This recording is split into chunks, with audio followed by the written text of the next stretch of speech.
Theresa Coffey, and she's been our MP since 2010, and she's served in the government, amongst other things, as Minister of State at DEFRA, which is a Department of the Environment, Food and Rural Affairs. That is correct, isn't it? Correct. Yeah, and she's currently still the Secretary of State for Work and Pensions. That doesn't terminate until such time as the election is over, depending on who wins and all the rest of it. So that's how it works at the moment. Sitting next to Therese is Jules Hewitt. Jules is the Liberal Democrat candidate.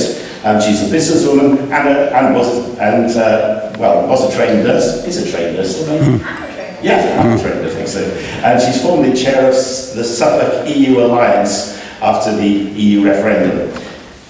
Next to Jules is Tony Love. Tony is a businessman. He stood initially as the Brexit Party candidate, and he's now standing as an independent, and I'm sure he'll tell us exactly why that's the case in a few minutes' time. Across the gap, I don't know why the gap's there. It's purely gratuitous. But I must say, the candidates of the left are on the right. We have Cameron Matthews, who's the Labour Party candidate. He's a firefighter, he lives in Ipswich, and he originally comes from here in Felixstowe. So there we are.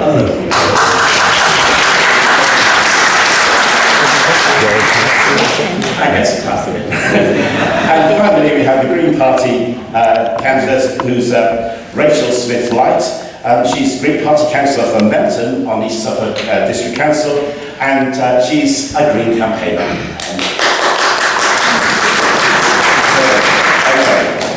So what I'm going to do then at this particular time is we'll start with Therese and ask each candidate to just say a little bit more about themselves than I just said, and the kind of things that interest them, and anything they want to say about why we should vote for them.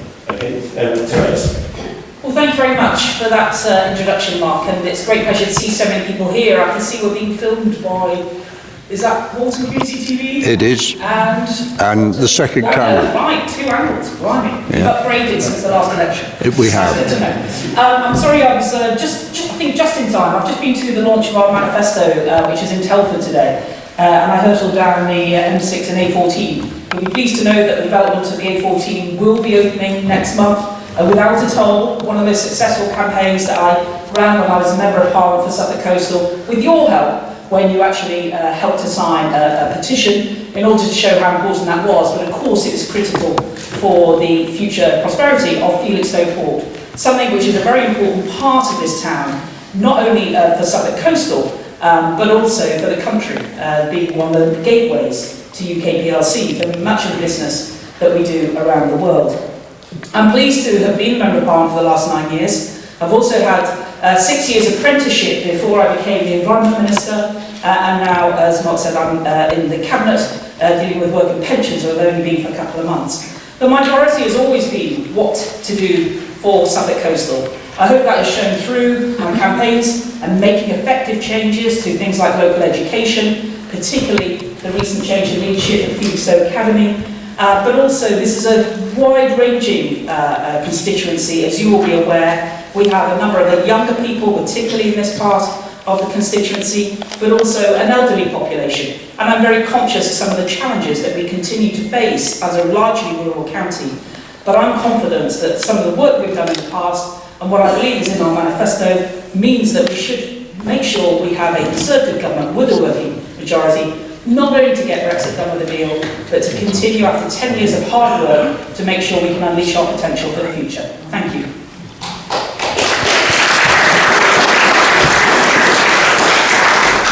For the introductions, I'm not taking any questions, so I'll go straight on to Jules. Thank you very much indeed. And welcome everybody, and thank you for your time this evening.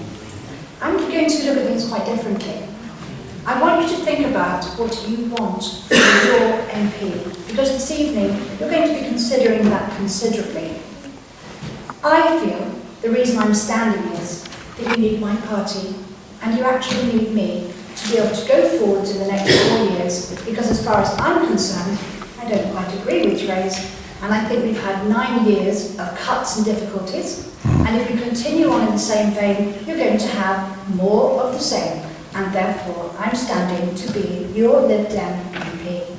I'm a European, I'm open, I'm committed, and I work terribly hard. And I'm talking about who I am to you this evening, not addressing the issues just at Felixstowe, because those will come along a little later. I am available to be at your disposal, and I think that is really key. Similarly, you need somebody who is capable and who can solve. And my job as the MD of a creative business, where I've employed not only many people within my business, but within the cohort of the whole of Suffolk Coastal, I have learned how to negotiate and how to go forwards to develop and deliver. And that is very important here, because I cannot tell you that in the 9 months that I have been selected, the housekeeping issues, the local issues and national ones that are remissly dealt with are extensive. And there is so much to do. And there is also something other, and this is really key to my standing. PhD. Mike? You can't hear? Oh, okay.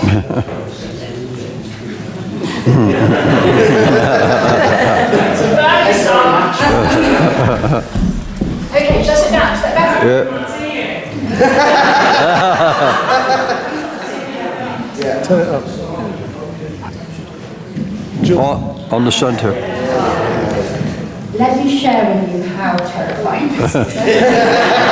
How the problem solved. Okay. My name is Jules Hewitt and I want to be your next MP. And the reason I want to be that person is that we've got a job to do. I want to be a strong, creative, exciting leader. I want to go forward with all of you, with all 102,000 of you, and help us make a change. Because I hate to tell you that whilst there may have been a reasonable job done, reasonable isn't good enough for this quiet county. We have a lot to achieve.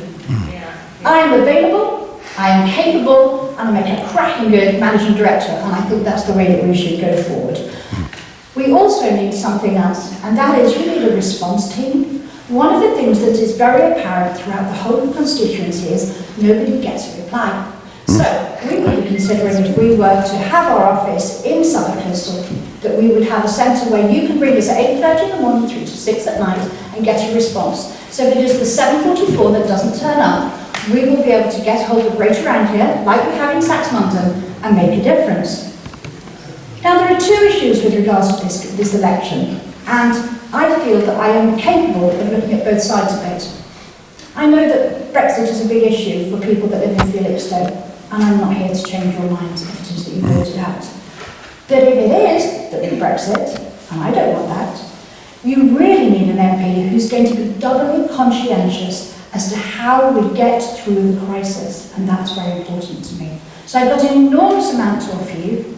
I will be hugely available, and I hope you really think about who it is that you need as your MP, because you need to trust them and have them at your side. Jules Hewitt, caring for Coastal.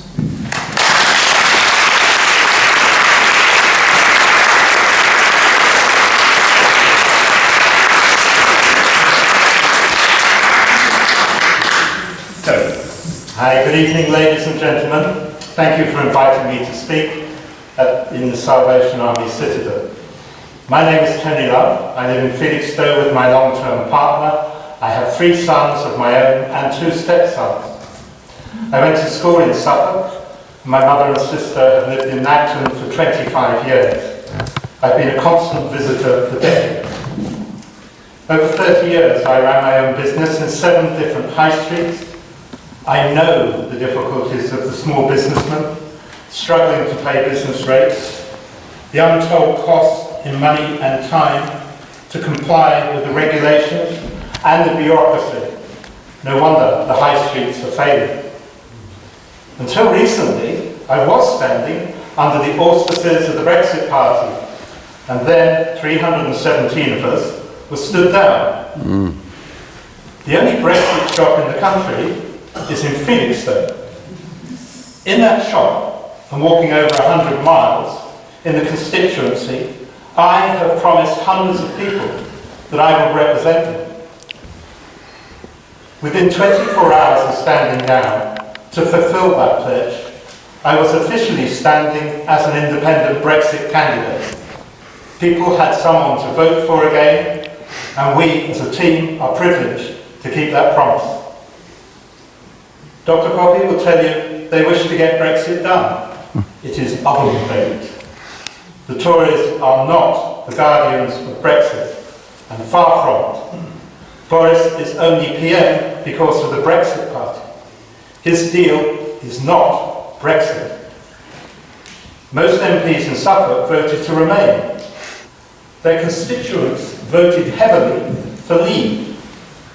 Some actively and successfully ran an anyone but Boris campaign on behalf of Theresa May. They switched when the wind changed. Only one authentic Brexiteer stands in Suffolk Coastal. Do not believe the eternal Conservative mantra, vote for us or we will lose. Instead, vote for Brexit, vote for democracy, and vote for love.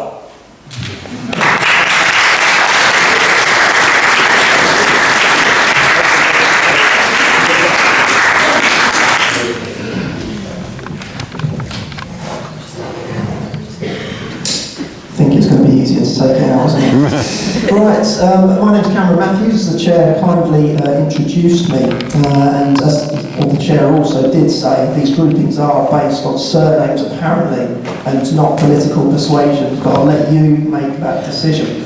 So, as was said in my introduction, I'm from Felixstowe. I was born here, I went to primary school here, went to junior school, high school, spent my whole life here. Friends are here, my family are here. Felixstowe is my hometown, so it was really, really great today when I was going around doing a lot of doorstepping, speaking to people that I see lots and lots of people that I already know, speaking to friends again, talking to old neighbours, and also speaking to teachers that formerly taught me. Please don't ask them about my time at school, because I wouldn't want them to reveal anything, but I did find it quite strange calling some of them by their first names. It's very unusual, isn't it? You want to say sir or miss, and it's always a bit hard to get over that. But the reason I'm here tonight is I'm not a managing director. No. That's not my pitch to you. Managing directors are here, I'm a representative. So I've spent the best part of the last decade being a representative of the Fire and Rescue Service, and I've spent the best part of 13 years being a frontline firefighter. And one of the reasons that I'm standing here today is the same reason I joined the fire service. I joined to help people, and what I want to do is help the people who are in my constituency, in my hometown, to have a better life, and that's really, really important to me. Because, as Jules said just a second ago, we've faced 9 years of austerity, haven't we? We've faced savage cuts. Cuts which started with the coalition government, with the Conservatives and the Liberal Democrats, and then 4 more years of cuts under 2 Conservative governments. And we all know what that's resulted in. Cuts to pay, pensions, conditions. We've seen our NHS stretched to the limit. We've seen our Fire and Rescue Service stretched to the limit. I've got a comrade here who is from Suffolk Fire and Rescue Service. And again, they are really, really at breaking point, and it's across the board. I think now enough is enough. We've seen what happens under a coalition government. We've seen what happens under a Conservative government. And I think now we all deserve much, much better. And that's what the Labour Party is going to deliver. The Labour Party's got a fantastic manifesto full of policy which is going to deliver real change across the country, change that we haven't seen in a generation. And we've got so many huge issues, whether it's ranging from Brexit to climate change to, again, all of our public services that are in disarray. I ask you to really think very, very carefully about how you vote in this general election, and I ask you to vote for Labour, because it's going to be only a Labour government that's going to deliver the change the country needs and take us forward into the future. Thank you.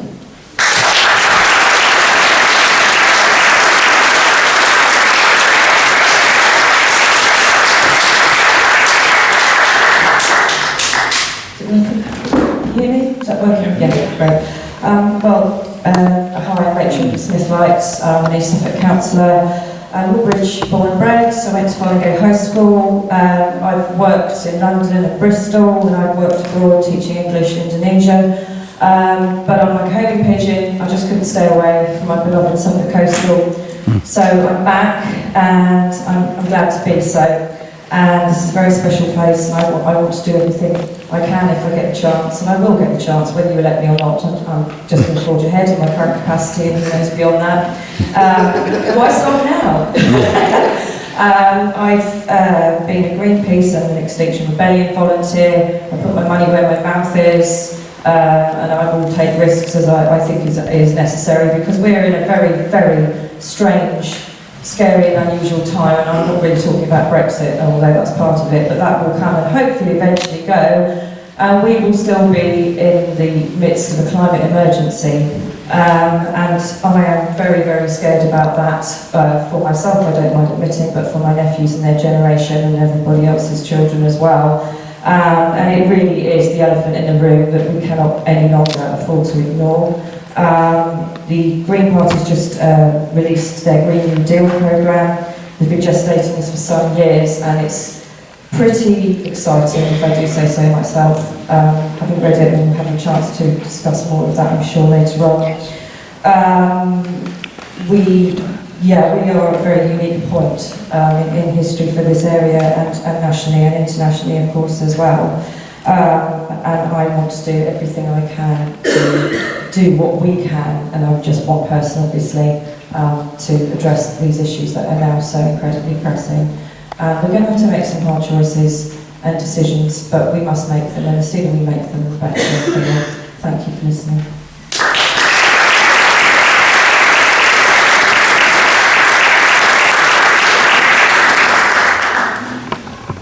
We asked for questions from the public.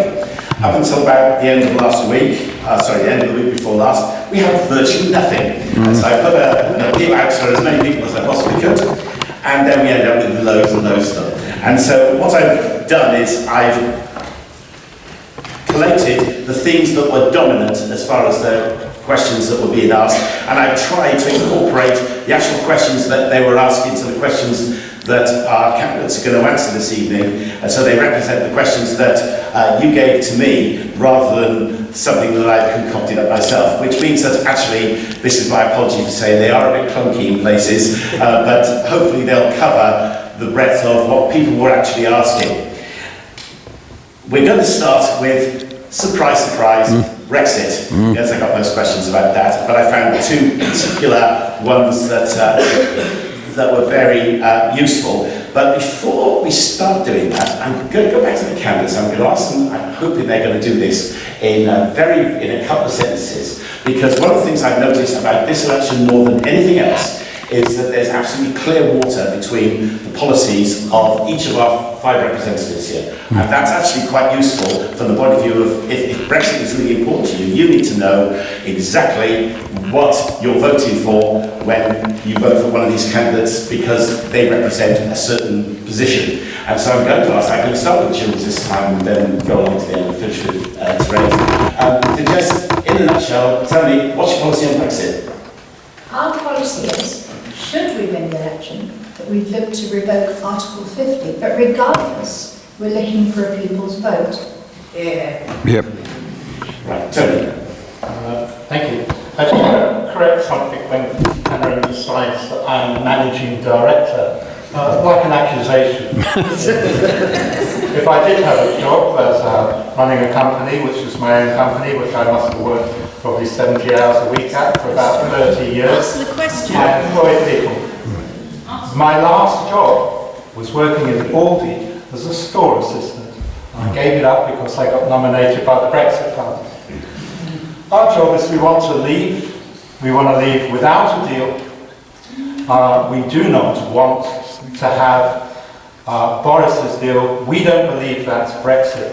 We think the outcome of this, because of the political declaration, is that we will spend years... Can I just say, I'll give you an opportunity to expand on that in a minute. I just want things in a nutshell. Okay, Cameron. What you've seen, Labour's position is a people's vote, negotiates a new deal based on the 6 tests that were set out by Keir Starmer within 3 months, put that deal to the people within 6 months and have a referendum with that versus Remain. Okay, thank you. Rachel. Okay, the Green Party, we want a people's vote as well. We want people to have, and this will be a final say, won't be just referendum after, oh, we'll have another one until we get the answer we want. Yeah. This would be absolutely final, but we feel it's essential because we know so much more now than we did 3 years ago. We know Russian money was involved. We know that we were lied to a lot, and now we feel it's the only right thing that people now have, based on that evidence, a chance to say. You'll have a chance to say more in a minute. Okay, because I picked out two particular questions in relation to Brexit, which will hopefully pull out the positions of the parties in a little bit more detail. Oh, we didn't hear from during coffee. Oh, sorry, my apologies. Yeah. Quite straightforwardly, the policy of the Conservative Party is to respect the referendum result from 2016, to leave the European Union. That's why I want a working majority to get Brexit done with a deal that Boris Johnson has already renegotiated, withdrawal agreement, which changed the dynamic on what could get through Parliament. So that is very clearly, we want to leave and we will leave the European Union if you have a Conservative government. Okay, thank you. Right. Let's get Brexit done. This is the question that somebody asked, and I think it's a good one. Should Brexit be rushed? Even though it's likely to produce economic chaos. And there was another question given. I've just put the two together, even though they're not thoroughly connected, but I put them together anyway, and it's this. How would you proceed with Brexit if no party still has no overall majority after the election? In other words, what are you going to do in the event of Groundhog Day? I'm going to start with Tony. Yes. Can you stand up, please? Yes, I can. But I need to go with this somehow. Just put it straight. Just put it. Put a minute, I'll see that. Right, will Brexit be rushed? But it obviously hasn't been rushed so far, even though it was a democratic vote where people claim they were lied to. I have sat in a shop in Felixstowe, talked to people for hours and hours. I have walked all around the constituency for hundreds of miles. I have spoken to people outside their houses. They knew what they were voting for. They told me. We voted out. I see people shaking their heads like this. I used to live in Hove, and I was in Hove when the result of the referendum was called. And people were absolutely dismayed. I was treated quite badly, strangely enough, because they decided they knew about Brexit. They knew. It was almost like it was microchipped into them. When I come up here, and I sat in the shop, and I listened to the people who came in to talk about Brexit, I can tell you that the denigrated people of Suffolk, they know more about Brexit than the people in Hove who assume they know. So that was quite an interesting facet for me. It has been a privilege to sit here and talk to people, and as you know, I had to stand because we were stood down in favour of the Conservative Party. A mistake, I think, which Nigel Farage will regret. He's ruined the brand a little bit. People are disenfranchised. As to rushing it, I mean, I don't know how long this is going to take. I think we won't be rushing it. I think that, in fact, the EU will prevaricate. If you've seen the political letter, I mean, it talks about level playing fields. We can't sign trade agreements. The final arbiter in all of this will be the European Court of Justice. So there'll be no rushing, none at all. It'll probably take Barnier. He said 3 years. Boris said 2020. He said we're going to die in the ditch. Well, by the time we finally leave, I think it'll be 4 years, 5 years. Who knows? Sadly, I think this is going to go on and on and on. And Just like your answer. are you shouting at me, sir? From a sedentary participant? What's your answer? To what, sir? Sorry, what are you asking me? Well, sadly, I think this is going to go on. I was hoping the Brexit Party would achieve and hold the balance of power. I don't know if that'll happen. I think there is a chance of another hung parliament. I think there's a chance that maybe there'll be enough independents to hold the government to account. I really, really don't know what the outcome of this election will be. So I can't help you with that, sir. Is that enough? Yeah. Okay, I think. More than enough. Thank you. Does anybody else want to ask Tony something before I go to Cameron? Yeah, I'd like to ask Tony what his vision is for this country after his Brexit. Your vision for this country after this Brexit, Tony? I'll get the microphone out there. We will be a free, independent country. We will make our own trade deals. We will not be subject to the European Court of Justice. If we want to get rid of our politicians, we'll vote them out. Simple as that. As we It's do. actually not about money, it's about sovereignty.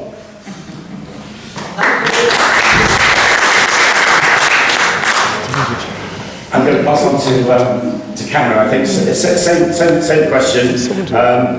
We need to get Brexit done. Should Brexit be rushed, even though it's likely to produce economic chaos? How would you proceed with Brexit if no party still has an overall majority after the election? So, should Brexit be rushed? Obviously, we're in a situation where it's been over 3 years, so we need to take that into consideration. Should it be rushed? I don't think it should be, but unfortunately, due to the factors that we have now, I think there is an expectation from a number of sides that we need to come to a conclusion. I think it's also important that we need to bring the country back together again. I don't think there is any benefit in staying in these such far extreme polarised ends. And I think the only way to bring people back together again is to have a very, very clear people's vote. I think if we have professionals negotiate a deal, so Keir Starmer, Emily Thornberry, Barry Gardner, who've been doing work already, so they're not going to just do this in 3 months, they've already been speaking to our colleagues in Europe. And they'll be able to do that deal within 3 months, which will have the 6 protective tests, which has always been outlined, and that deal will then be put to the people within 6. So whilst that does feel quite rushed, a 6-month period, work has been going on in the background. It's not just a straight negotiation during that time. And I think hopefully, by not disenfranchising either side, we'll be able to come to an outcome which everybody is aware of exactly what the decision is, and we can then move forward together, because it's really, really important that we do bring the country back together. And in terms of a hung parliament, again, I think it's one of the last things we want to happen. I think what we need is a majority Labour government to deliver exactly what I've just advised you. Because I fear in a hung parliament, I fear the outcome again of what will happen. Is there potentially going to be another coalition between the Conservatives and the Lib Dems? Will that try to happen, or will we just end up in the same situation we have over the last 3 years, and we'll carry on for another 3? I don't really like the idea of either of those scenarios. I'm sure there's many other people out here.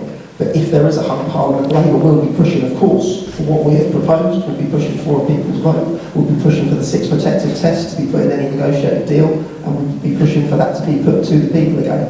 But I would really, really urge you to vote for Labour, because we need that majority government to deliver a people's vote. Thank you.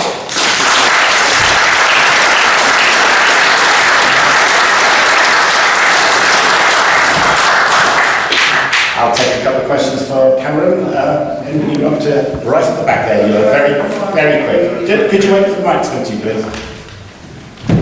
You mentioned the 6 tests. Could you amplify what those 6 tests are? Quickly. So one was access to the common market, one was freedom of movement.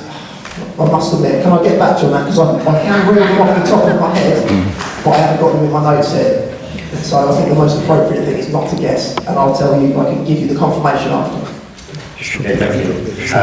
There was somebody down here somewhere. Yeah, this lady here. What happens if you get the same result?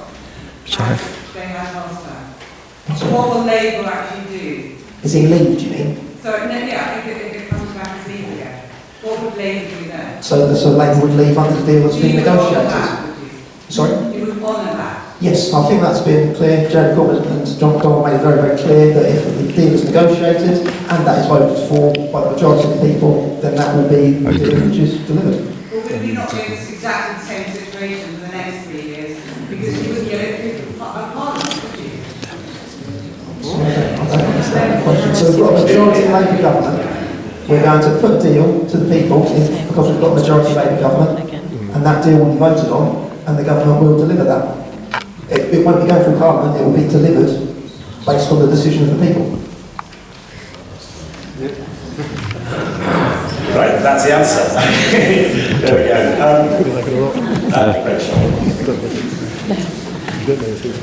Okay, that's the first question. I would say, would you rush any other important decision in your life, like getting married or moving home or any of those kind of things? No. I think most of us would not, and so I don't really see why this should be any different. It's far too important to rush it just to get it done. This sort of mantra of getting Brexit done is very, very flawed. It won't be just a case of, oh, we've left, hallelujah, we can now get on with being great again. It would take...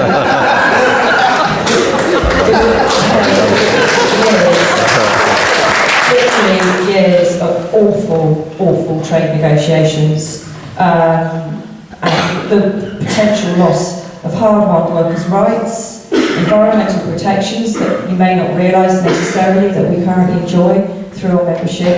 Everyone talks about how much money we put into the EU, but we get quite a lot back as well, actually. It's propping up quite a lot of our industries in certain parts of the country especially.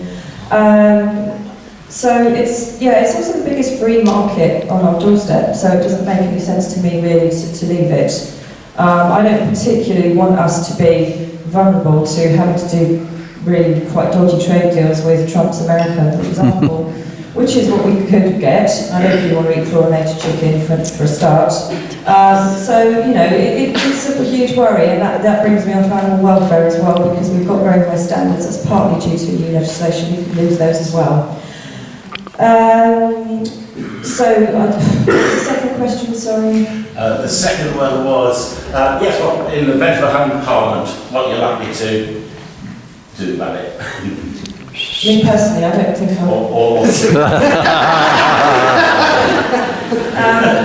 well, it would be really, we're just going to be in a mess. We really need people's vote. I just can't see any other way. And it would have to be absolutely honoured. In answer to your question, madam, it would have to be absolutely honoured next time, for sure. And we have to go with it. And it wouldn't be held in Parliament because it would be written into the statute that would be, any outcome from that would have to be honoured, and we'd have to then get on with it and leave. But that would be very sad in my opinion. Thank you.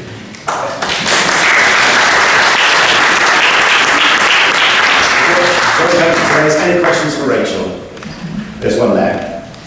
In the event of another home parliament, do any of you see any way that you can work with any others there? Is there any way you could... We've still got two more candidates to come, so let's come back. Let's see what happens once the other two spoke. Okay, but Therese, please. Thank you. There are several people in this room I campaigned with in 2016 to remain. I can see some of the people in a few rows there. The Labour Party wouldn't campaign with the rest of us in that campaign, sadly. Nevertheless, I am a Democrat and I respect the result.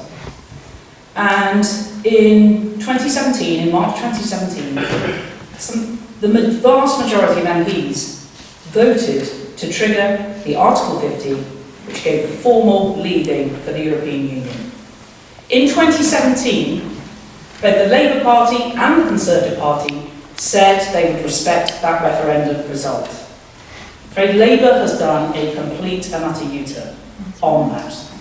We now have a situation where Labour are in effect delaying, dithering, whatever it was that you want to say, in terms of a potential new deal, which they won't even specify exactly what it is, but instead also the prospect of the leader of the Labour Party refusing to actually endorse any deal that he would get, potentially, and actually members of the shadow cabinet saying they would ignore the deal and campaign to remain. So we're in a very odd situation where MPs who were elected in 2017 are now saying we ignore that, and the Liberal Democrats, of course, have gone further than that by saying we will simply just ignore the referendum from 2016. I don't think that's the right approach. And that is why I want to make sure we have a working majority for the Conservatives to respect that referendum. Now, as I said at the public meeting earlier in the year, which I did hold in Felixstowe, I don't want to pretend otherwise. When we get this withdrawal agreement through and leave the European Union, until the end of December 2020, it may not feel like we've left the European Union, because we recognise that the best way to leave the European Union is with this withdrawal agreement, to have that gradual transition to a future trade deal. And something like a Canada-style free trade deal is perfectly achievable by the end of December 2020. And people said that Boris Johnson would get the withdrawal agreement reopened. He did within 3 months. It's there, it's ready. In fact, Parliament gave it a second reading and then did something else, which basically meant it was almost meaningless to actually carry on. That's why we have the election right now. We did want one in October before the clocks changed, but we're here because we recognise that Parliament is deadlocked, it's broken. We need to get Parliament working again. We need to get people working on the priorities of the people again. But absolutely, there is no doubt that our economy, all the analysis shows, it will continue to grow. We have record full-time employment, near record employment high. And there's time now to actually unleash the potential for this country to allow investment that's at the moment concentrated in certain sectors, but to get over that, get that uncertainty out of the way so that we can move on for the future.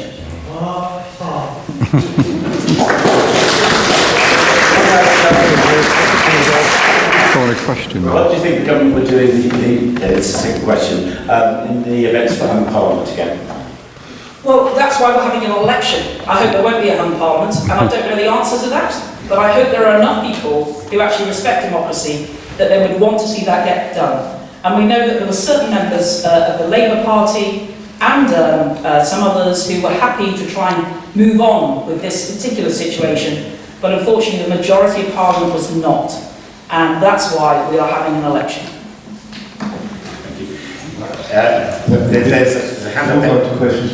Could I ask members of the audience, please not comment unless you've got a microphone in your hand. Yeah. Thank you. It'd just be fair to everybody. Right, there was a hand up there right next to you, sir. I just don't understand the Conservatives' position on this.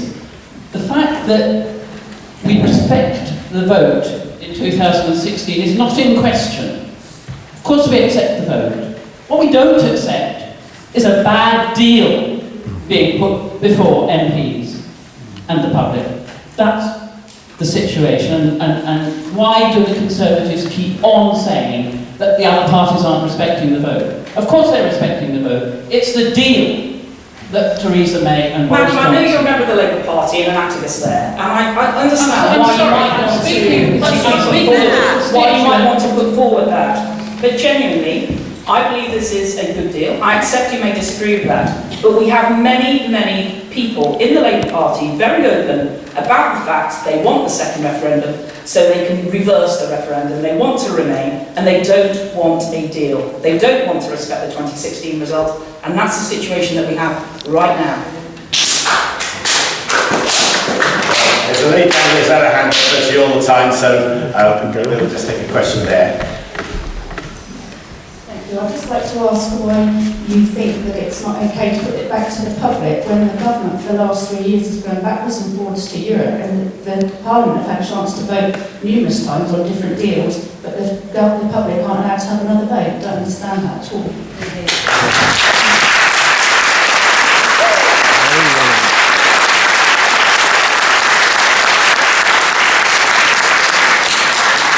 It's quite straightforward. Within the United Kingdom, we've had two referendums covering the entire United Kingdom. We had one on the voting system, and there was a vote not to have alternative votes, but to keep the current first-past-the-post system. That was 1-2 to 1. Then there was the Scottish referendum, which was only for people living in Scotland, and then we've had the EU referendum. And everybody in Parliament and in politics said, we will respect the result. What you decide is what we will implement. And then the 2016 result happened. It was close, but decisive. 1.7 million more people voted, and I wasn't one of them. I'm not pretending otherwise. However, I do respect the referendum result, but I am very keen to make sure that we left with a good deal. I believe that we can still do that. But this is about making sure that we protect democracy. It was a record turnout in 2016 across the country. People felt that their vote mattered because that's what they were told by politicians, that they would decide. And as I say, in the last election, 2017, both Labour and Conservative, who got over 80% of the national vote, didn't mention second referendum. They said that they would respect the referendum result. I believe that should be honoured, I believe that should be delivered, and that, for me, is the most democratic way to take this forward. I said I'd answer a couple of questions, and I think probably we're done there. So, Jules, please. I feel like I'm sat between standard fireworks as the only Remainer. I think the word rushed could possibly go into the lexicon of Brexit talk. What do you reckon? It's the next one to come up, and I think it's going to be rather like taking back control. So whoever asked the question hadn't really got any concept maybe of what the answer would be, because we cannot afford for it to be rushed, can we? So we'll just leave that right there. Moving on as to what my party says, Jo Swinson says, wow, there are so many concepts of how this could come out of the wash. What is Brexit? And therefore the reason that she has said is to revoke is because both of these parties here would really like to hard Brexit. And therefore, if we win, we get to revoke. That's the way it goes. It's just like a game. But the point is, we're also sensible. And we know full well that maybe on that morning there won't quite be 320 of us there, and therefore we need a people's vote. But actually the terms of that needs to be a confirmatory vote.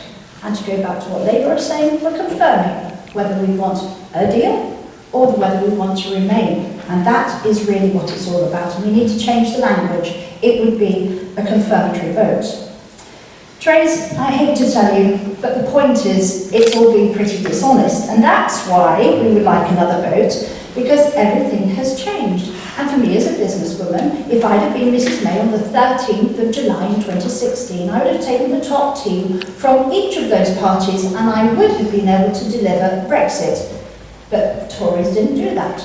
They took it to be their own, and that is why we feel that there has been a Tory coup, and that's why we're standing with our feet firm that we deserve a people's vote rather than throwing this country under the bus.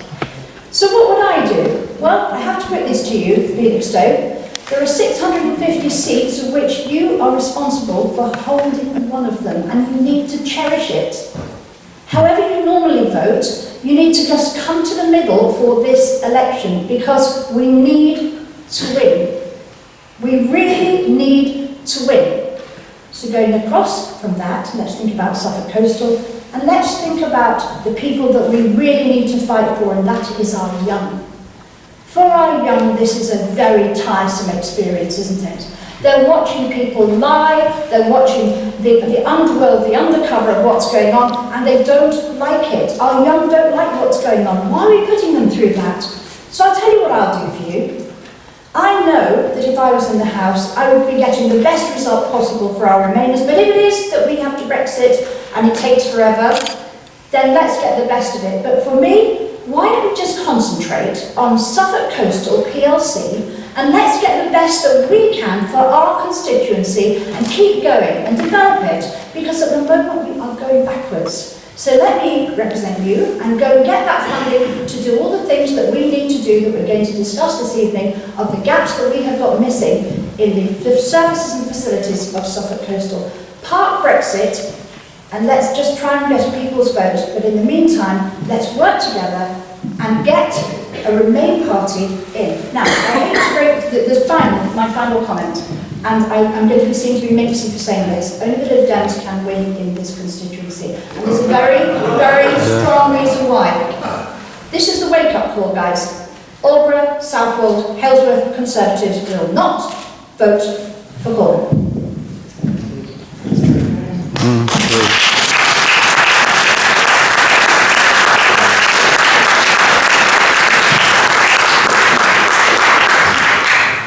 didn't cover the home parliament bit, but I have a fair guess to work with in the event of that happening.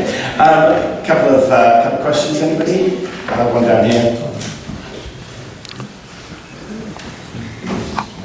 Hi, why do you feel that the government will not release an economic impact assessment of Brexit?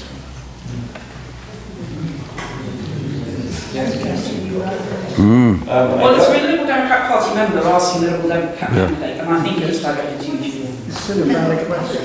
Yes, I know. But it's directed. What's wrong with that? Who's the question to? Mr. Joe. Yes. It's a Liberal Democrat Party member asking the candidate. It's directed to you. This is quite interesting. Let's just go back. I'm really sorry I can't answer that question. But one of the things I have learned... Sorry, Felixstowe.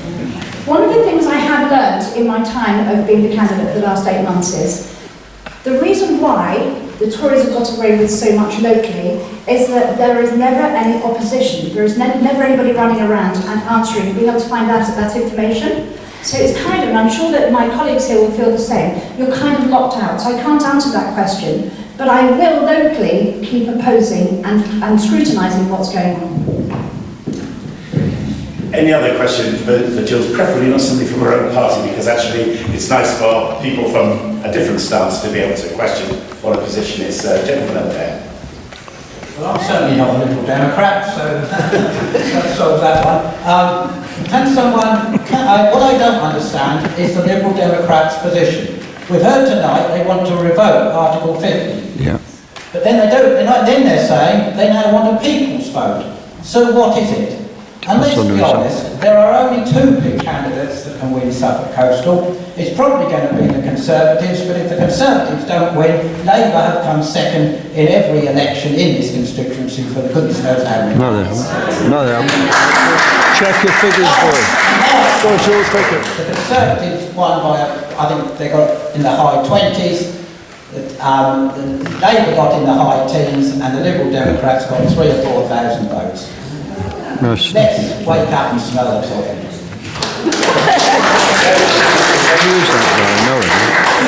I don't want to play hardball, but can you tell me how Alex Mayer, your old MEP, is doing? Because I noticed you didn't do terribly well in the EU elections, sir. We have moved on. I'm doing 2019, and we stand a very good chance of winning. Thank you.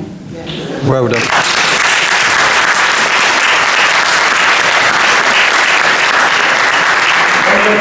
I'm going to take comments from about 3 people. I'll do it from 3 people, and we'll do one after the other, and then anybody out of these 5 can answer them. Obviously, more than 5 people want to answer it, you can, but it's up to you whether you want to answer, respond to those comments or not. Okay. Gentlemen there. Just a quick point. In 2010, the Liberal Democrats came second in this constituency quite clearly. Right, there you go. Let's answer that question. Mark, you'll have 3 questions to ask one about the other, and then the panel will respond to all 3 at the same time. Is that right? Whoever in the panel would like to respond to them. Yeah. Right, so we'll start with this lady here, there's a gentleman over there, and whoever else then puts their hand up. What I've found over the recent discussions has become quite dystopian. It was not a fair referendum. 800 million going in, or 8 million going in from Arron Banks and other areas of dishonesty. It should be declared null and void. I'd like to know everybody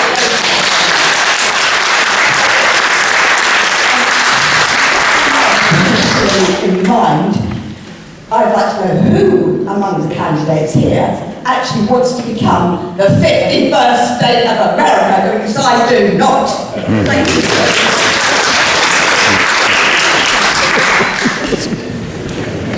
I'm not affiliated to any party at all, so you're trying to get my vote.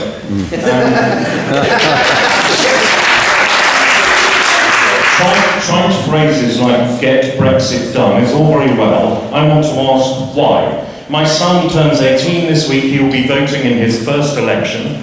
I want to know what Brexit is going to do for him. Why removing his freedom of movement to work and study in Europe. What benefit is that to an 18-year-old in Felixstowe today?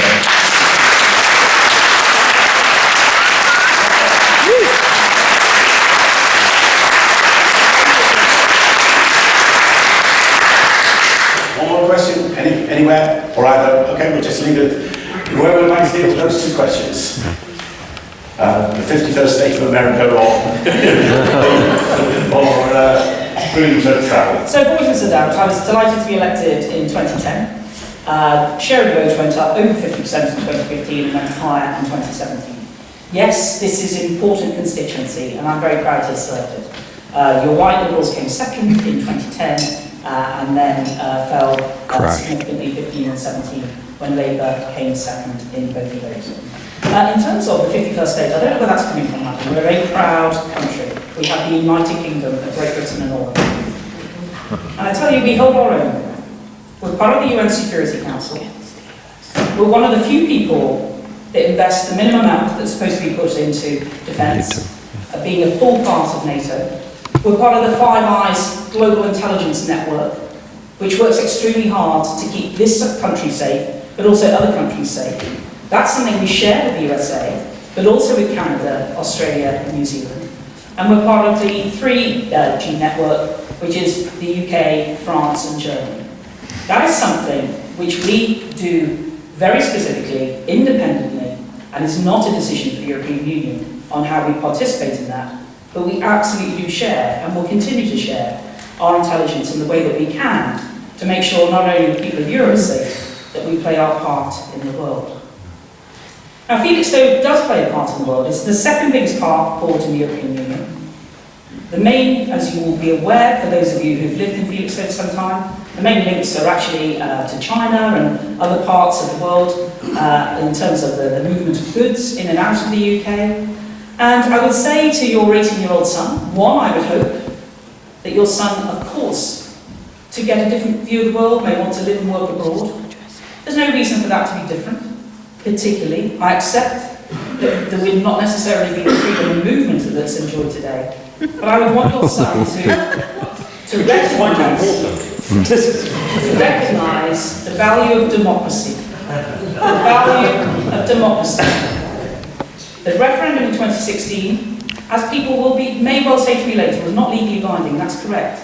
But the politicians said they could respect it, and then they put that into law. That's what they did. And they said they would leave the European Union. So it's about respecting democracy. And I genuinely hope, one of the things that I have done at different times in the past few years, or the past 9 years, is to do surveys of young people. I'm quite saddened at how many people feel that they want to leave Suffolk Coastal at the age of 18. And there's a number of different reasons for that. I want to make sure that we have a prosperous place where perhaps young people go and do apprenticeships, might go to university, but always feel that they can have their home here and come and live here and have a good, prosperous living and they're in their own home. So for your son, of course, travel the world, enjoy those experiences. We are offering the EU settlement status. We still will have a very generous visa approach. But I'm talking about the son in the future. Because obviously one of the other people, if they want to add it, Tony. Hi, the gentleman from the Labour Party who's insisting it's the Labour Party can win.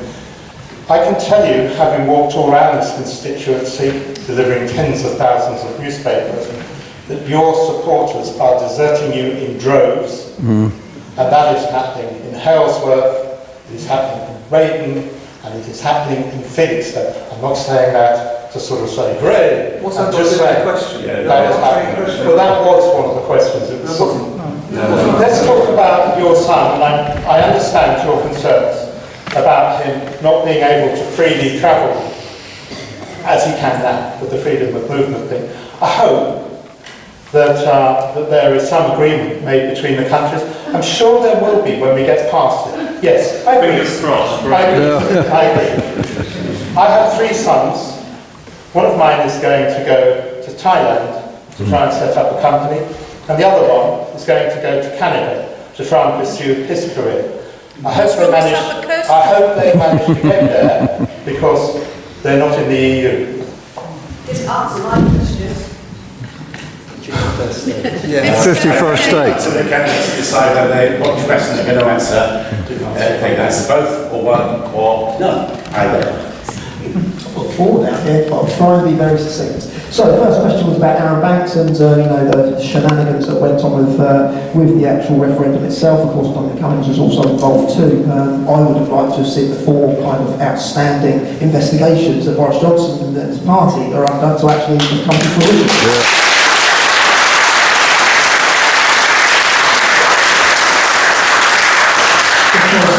We are at an election, the information would be quite pertinent to voters, I believe. So the second question was who wants to be the 51st state of America? As we all know, we've got Donald Trump, who is very, very eager to purchase, tear off bits and pieces of our NHS. And I think the worst thing, the absolute worst thing would be to have an NHS which is a health service, which is an American-style health service. If you look at the average cost for a four-person family, it's around £21,000. I don't think anybody's got that spare cash hanging about after 9 years of austerity, not to mention the pharmaceutical companies. We're coming to NHS in a minute, so if you'd like to... Not to mention the pharmaceutical companies that want to come in and obviously charge our NHS through the roof. The next question was, what does get Brexit done mean? I don't know.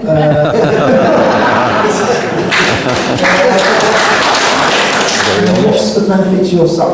Firstly, I want to say, is this your son here as well? Absolutely fantastic. You've registered to vote because not enough young people from 18 to 25 are, so congratulations.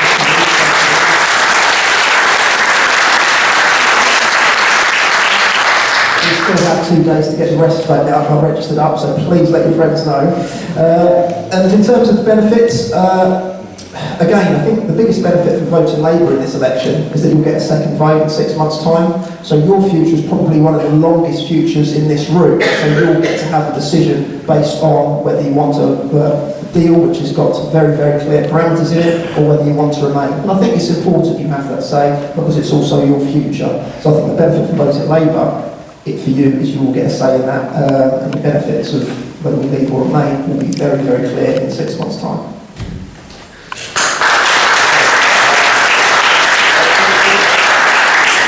Candidates would like to say something, otherwise we shall pass on to the next subject. Right. Let's go. Okay. Of course, this general election is a general election. It isn't about Brexit, it's about a whole lot of other things. And we did have a load of other questions, and I picked 1, 2, 3, 4, 5 subjects, which I hope will fit in the next hour. I think I've got to ask you folks keep your answers concise. The questions aren't particularly concise because they're the product of a number of people. But here's the question I've given them on health. And it goes like this. What's your party going to do to ensure that the NHS is properly resourced and funded? Do you think privatisation has a part to play in the delivery of services? And then, I must admit, I added this bit because I feel quite strongly about this one and I had to put something else in particular, what should be done to tackle our poorly performing local mental health care trust and to improve local primary healthcare services when it's often difficult to get an urgent GP appointment, impossible to get an NHS dentist in Felixstowe, that's fact matter. I've been trying to get somebody a dentist for weeks and weeks. And ringing 111 can be an absolute nightmare. I know, I've done it, and it's an absolute nightmare. So there we are. That's the healthcare bit. Who started last? Cameron, would you like to start first? Well, of course, it was a Labour government that gave birth to the NHS in 1947. So I think that's something. I think that transformational point in history, I think it was a visionary government that delivered that, and I think we now have in place a visionary manifesto that can reassert some of that momentum that we had in the spirit of 45. So what Labour are proposing is 26 billion investment into our NHS. We're proposing that we bring back bursaries for nurses, because of course, although some people like to say, why should we pay for other people's training? Well, the fact of the matter is, our life-saving nurses out there are immeasurably valuable to our country. And I think that the investment that we put in their training is something that we should have, this is a social contract. We should be proud that we are investing in people to help others. I think that's something that we should be very proud that we do. Labour's also proposing that we set up a new national care service. Again, to provide adult social care very, very clearly, working in partnership with the NHS, but with a very clear set of parameters so that we ensure all people are cared for, and we release some of that strain that we've currently got on our NHS. Because we've seen £8 billion taken out of adult social care over the last 9 years. And then what's happening is a lot of people are having to go into our NHS hospitals for things which were previously provided under adult social care. We'll also ensure, because we need to recruit more nurses, don't we? With 43,000 vacancies, I think it's about 100,000 vacancies in the NHS in its entirety through other ranks and roles. We need to make sure that those people have a fair deal at work. So the Labour Party is also proposing that we will provide a 5% increase in pay to all public sector workers, making a role in the NHS again a bit more appealing for new young people to come into as a career progression. And we'll also ensure that people have fair pensions and fair conditions, which will be negotiated very closely with their union representatives. So with the funding in place, with the structure in place, and with a very, very good deal to recruit more people into the NHS, I think we'll be set up very, very good for the future.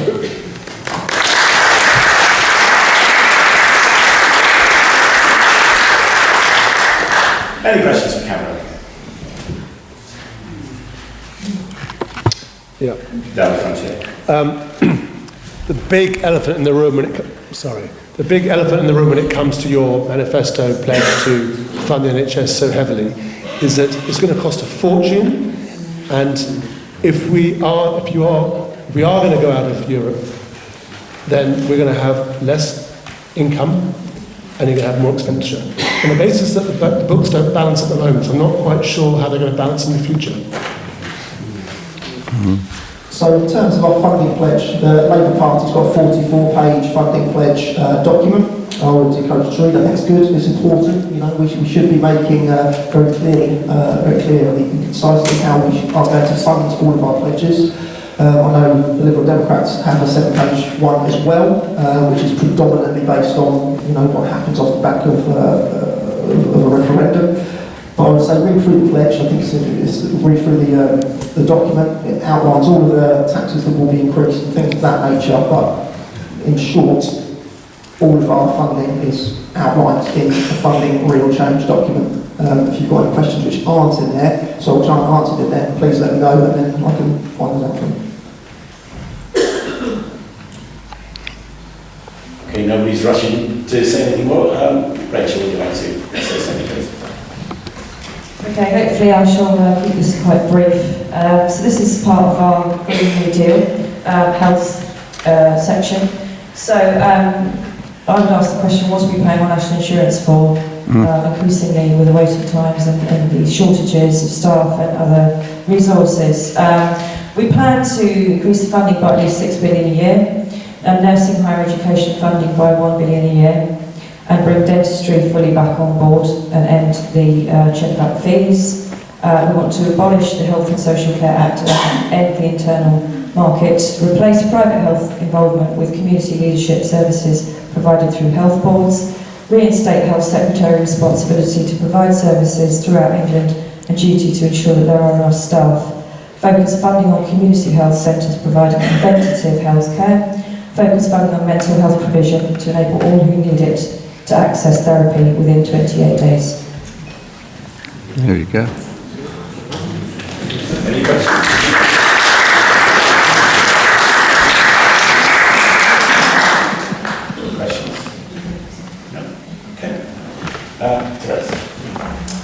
Thank you. The NHS is very special, very important.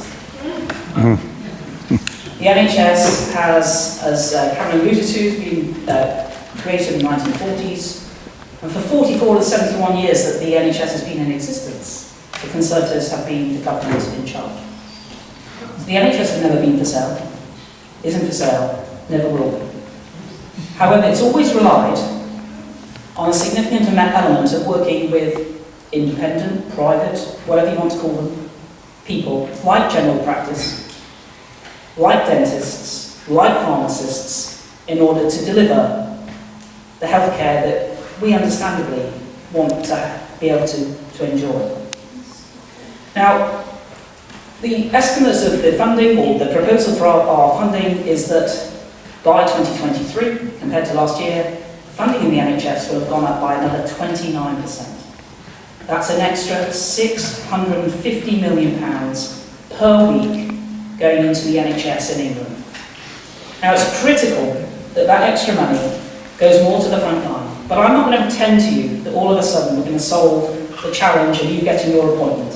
Even though in the manifesto today we talk about 50 million more appointments per year and 50,000 more nurses, we're actually reinstating the nurse bursary, the situation of having nursing apprenticeships, getting your degree that way. Hospitals simply haven't chosen to go that way and trying to get more nurses trained. So we're reinstating that. But I think it really matters that we work together to make sure that we have a good healthcare system here in Felixstowe. Now, when the Barclay was closed in 2006, before I was elected, I made sure that the money came back into Felixstowe and effectively was the money that built the Grove Health Centre. There is a problem with dentists at the moment. When I was contacted a few years ago, I managed to get more dentistry places commissioned by the clinical commissioning group. And yes, there is now a problem again with people not being able to register an NHS dentist, although there are some places in Ipswich. So these are things where I have in the past worked hard to try and make sure we get that local service. But there is no doubt that we need to try and do more to recruit that sort of public-minded GP here, and also to work with the clinical commissioning group to make sure we get the services. They are putting an extra frailty service in to Felixstowe Community Hospital, which I think will help a lot of people in this area. And indeed, I'm conscious of what happened to the minor injuries unit. There hadn't been a doctor there in a very long time. There is a difference now in what can be treated as a walk-in and what cannot. But I have been working with the CCG and indeed local residents to try and improve the service. And 111, again, is something that is commissioned by our clinical commissioning group. And we need to continue to try and work better on that so that the needs of people in Felixstowe are better fulfilled. I don't know the exact answer on how we get more GPs to this particular town. It may be that we need to reconsider quite significantly how GP practices are formulated in the future. At the moment, they're a private partnership largely, and that requires people being recruited in, either buying into the partnership or being employees or similar. Some of that may need to change in the future, but I'm willing and working hard to try and make sure that people do try and get those extra services, as well as actually the improvement has happened on our ambulance service as well. Question back here.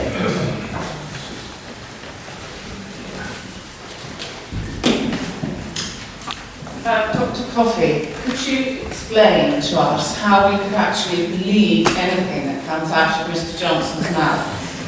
He's been fired twice for lying. 2 jobs he's been fired from for lying. He lied at the referendum. All that rubbish about however much it was on the side of the bus. We know that's lies. He is dodgy dealing. I haven't finished yet. Dodgy dealing behind the scenes, getting money from the Russians, which is why he's not published. We need a question about the health services. Right. I asked the question, how can we believe Mr. Johnson's promises about the NHS? That's the question.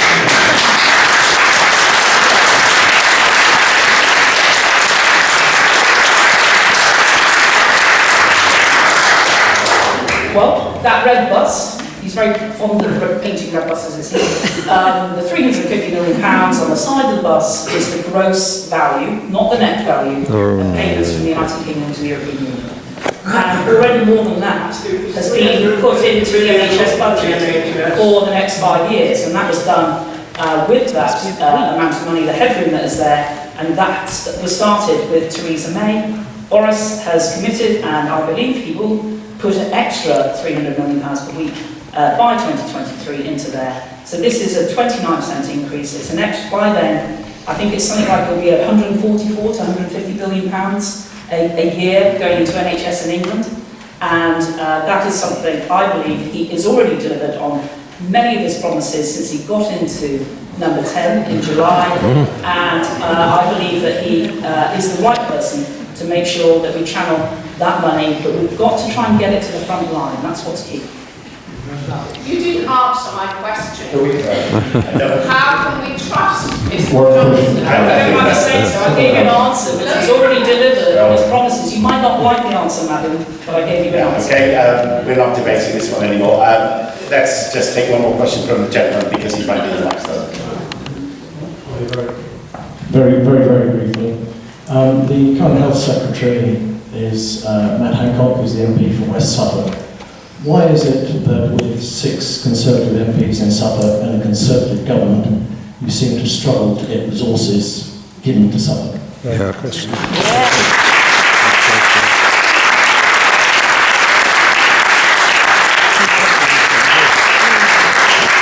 I don't think it's necessarily a case of funding specifically in Suffolk. Early in the year, we had £69 million given to Ipswich Hospital to do part of their assessment. In West Suffolk, they are one of the 40 that's either being rebuilt or built anew. So I think, and then what happened also with the local mental health care trust, I forgot to answer that in the question earlier. The mental health care trust is not the only way that mental health care is delivered in Suffolk.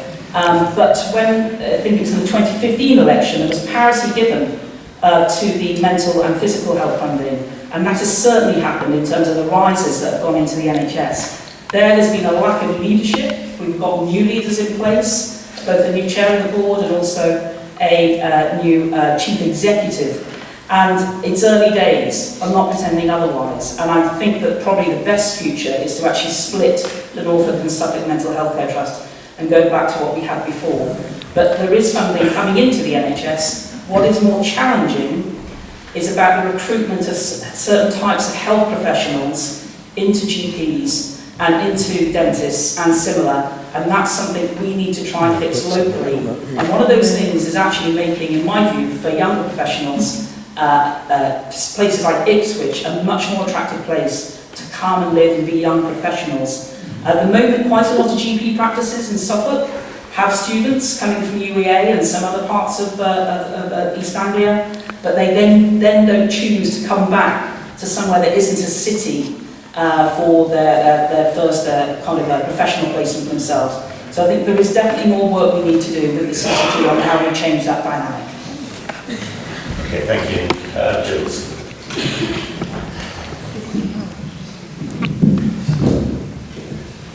It's like a volume of War and Peace, isn't it? And the point is, does it ever come to anything? And one of the things I've been discussing with my team about policy is what really comes back here, and that's very important, particularly to Felixstowe.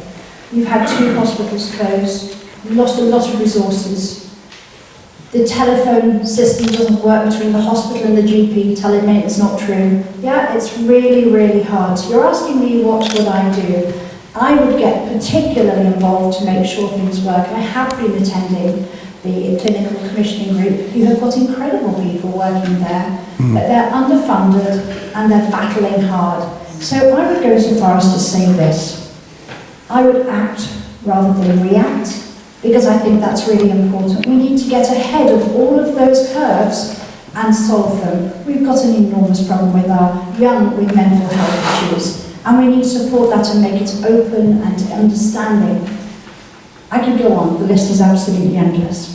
So going back to that list, bottom line is, it's because they're all being cut, haven't they? All of these issues have been cut. And just to add on top of that, are the ambulances. Who read today about 3 people dying up in Norfolk on our ambulance service in the last 11 days? Yep. So I'll make my answer short. I would offer you this. We will be putting in £7 billion every year in order to bolster the service that we offer, and we have another £10 billion to be able to sort out the hospitals. Let's look at your community hospital here. Let's ramp it up and give you a great service. There are 30,000 people that live in this town. You shouldn't be having to find a way to get to Ipswich, surely. And you shouldn't be having to find a doctor to work in it. Going back to GPs, we have a huge problem right the way down the seaboard. I would be looking to develop a scheme for both doctors and teachers so that we can recruit with ease, because we live in one of the most amazing places in the country. And therefore, I will streamline everything to 3 points, and that is this. We need the money, we need the morale to be changed, because so many people are broken by it, and we have such incredible people.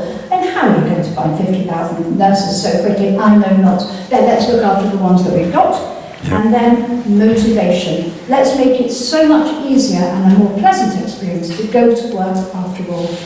As I go back to saying, I will act, not react.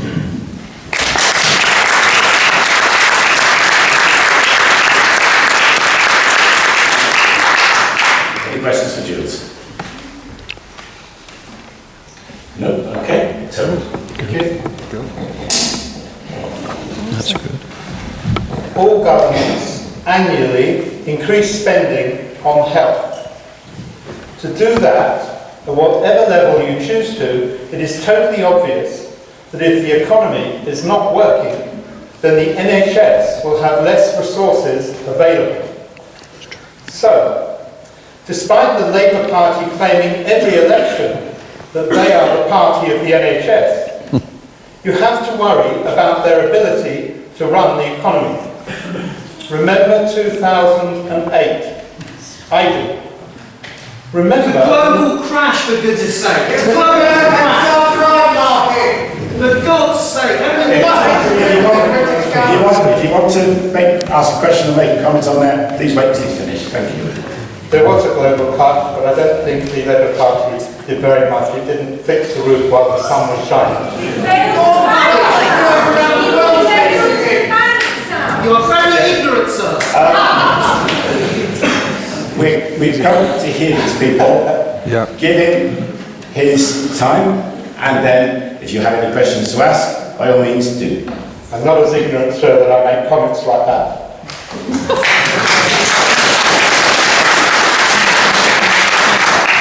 So, despite the Labour Party claiming every election that they are the party of the NHS, you have to worry about their ability to run an economy.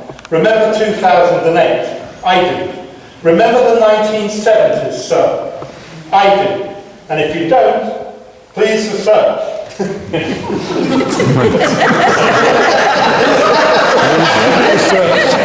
Remember also the ludicrous claim that everyone else wants to privatise the NHS except Labour, in turn.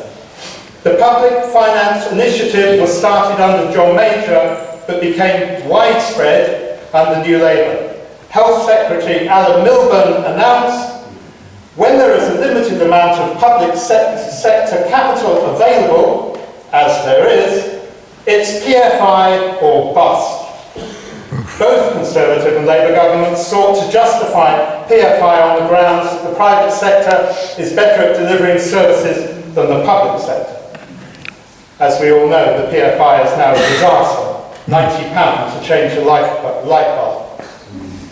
The NHS has for years outsourced operations to the private sector when it cannot meet demand. So let us stop this fake argument from Labour about everybody else privatising the NHS. Our population is increasing apace. Official Office for National Statistics, 69.4 million in mid-2028. But remember, we have an ageing population as well, with more people living longer and needing access to medical services. We need to take our heads out of the sand. Enough of this ideological mantra from Labour. We will not be able to finance the NHS solely from public spending. Corbyn does not have a money tree in metropolitan Islington. We need to find a way of funding our NHS partially outside of taxation. But more important in a way is mental health care. This is crept in under the radar. My better half was the school counsellor in a huge academy in Surrey for 10 years. And so I know almost 25% of children have mental health issues. Are there the resources and the abilities in schools to address this problem? Nope. David Cameron announced an initiative years ago, and yet a recent survey 16th of April this year, 83% of school leaders, teachers and support workers say they have witnessed an increase in the number of children in their care with poor mental health. In the community, mental health issues are increasing, and there is no doubt the resources are not there financially or numerically. But can we stop weaponising the NHS? This phenomenon is upon us, and very quickly. 1 in 10 children and 1 in 4 adults experience actual mental illness. By 2020, there's an ambition to put mental health on a par with physical health. Great, and a very worthy ambition. But the problem is too vast to be contained within the present structure. It is time to think outside the box. It is time to stop using the NHS as a political football.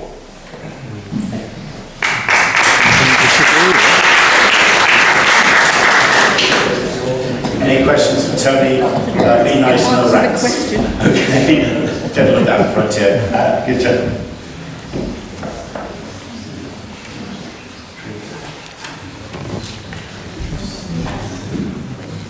Mr. Love, well spoken there.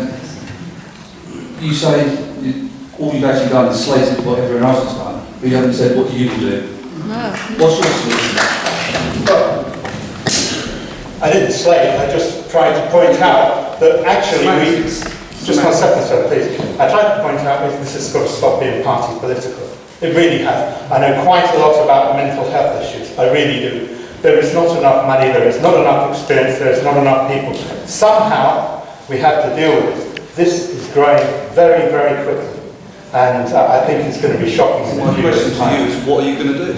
Well, I think all the parties have to come together. There has to be a way, somehow, of getting some money into the National Health Service, apart from taxation. Whether that's done through insurance policies, but we need to talk. I'm saying, sir, that it's about time we stop using it as a political football. No one has a solution. Let's get together, and we really do have to find one cross-party. Well, I believe that you've just used it as a political football by slating everyone else. The way your party always claims. And if you don't have a strong economy, how can you fund the NHS? It's a matter of note that every time the Labour Party leave office, there are more unemployed people than when it started. So why are you talking about it in a political football? Excuse me, if you talk from the front to the candidates, the rest of us can't hear. And I think actually that exchange is probably blurred itself out anyway. Privatisation. Right, okay, let's, there's a gentleman up there that wants to ask a question, and there's 2 for each, so let's let him ask his question, and then we can pass on to the next subject.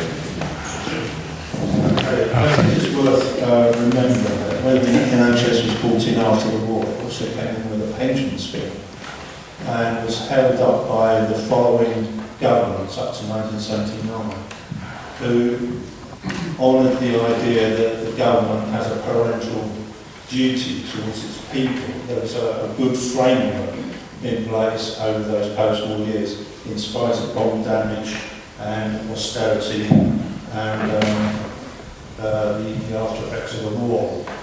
But in 1979, Margaret Thatcher, even though she got a science degree in chemistry, Could you speak into the mic, please? The equation to work out what welfare people needed seemed to elude her, so she set about privatising much of our system and dismantled it.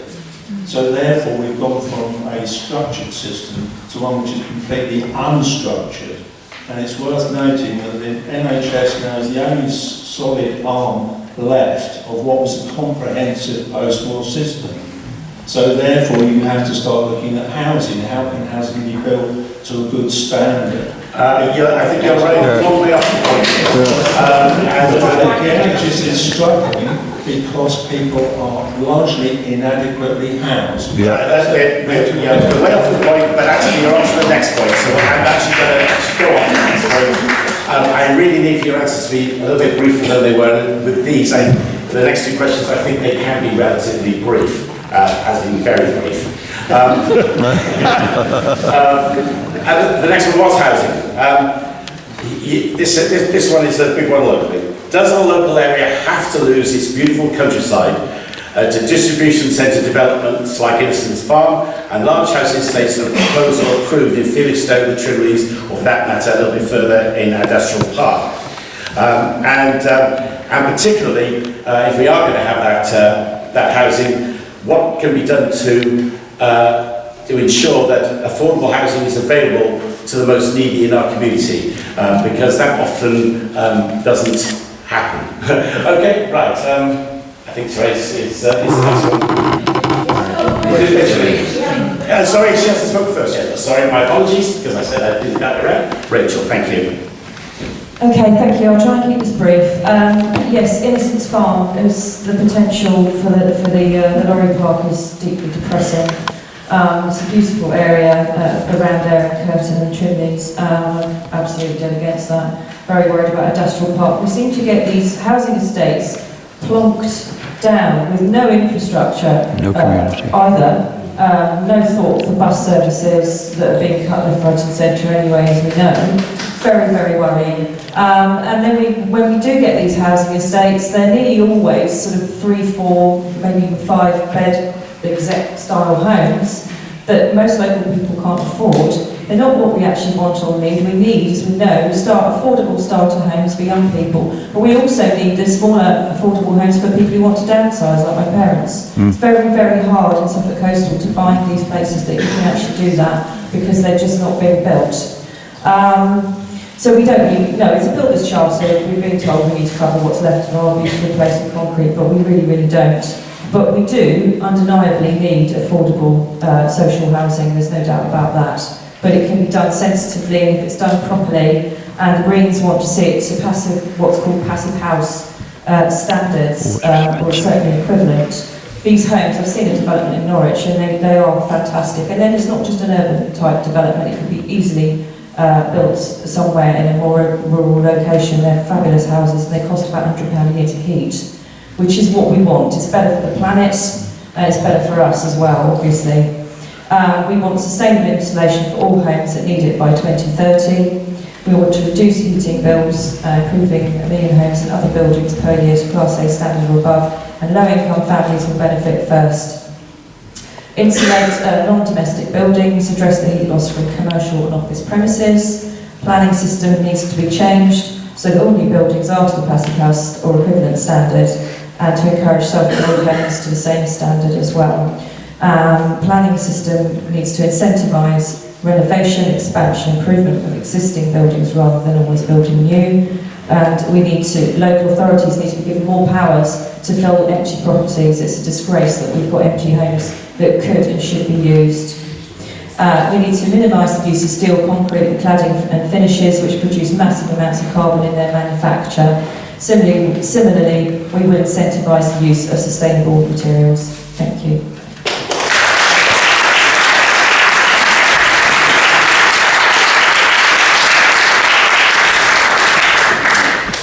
Comments or questions? One over here. Andrew, one over here. Not one more. Keep your fit. Need the exercise. keep your fit. When we talk about housing and we talk about the fact that in this area there's an awful lot of second homes and an awful lot of empty holiday homes, what's your party's view about that? Yeah, I'm not going to pretend I know the exact answer to that. I don't want to give you flannel. I need to research that, but I'm pretty certain we're not too keen. It's fair to say.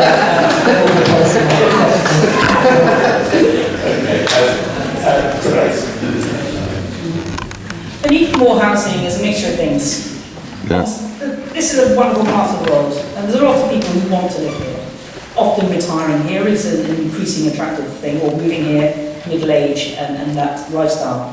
There's also people who actually are just living longer, family breakdown, different things on why there's a demand for more housing. And the economics normally are that if you build more homes, prices come down. But we haven't seen that part in Suffolk Coastal. But we haven't yet seen any major development. So one of the things that I am concerned about and want to do is to keep a strategic barrier, a strategic green gap between Felixstowe and the Trinleys and Morton and Ipswich. That is why I have consistently opposed the building of that distribution centre on Innocents Farm, and will continue to do so. Now it is in the local plan. Local councillors, elected councillors, created the plan. There is absolutely national guidance to have a housing stock for the next 5 years. But they have chosen to develop this Suffolk, East Suffolk in a particular way. And actually there is a need for more homes here in Felixstowe, but I was particularly disappointed when the planning inspectorate recommended that the development next to Gulford Road be considered as well. So I think we do need to preserve, as I say, that green barrier.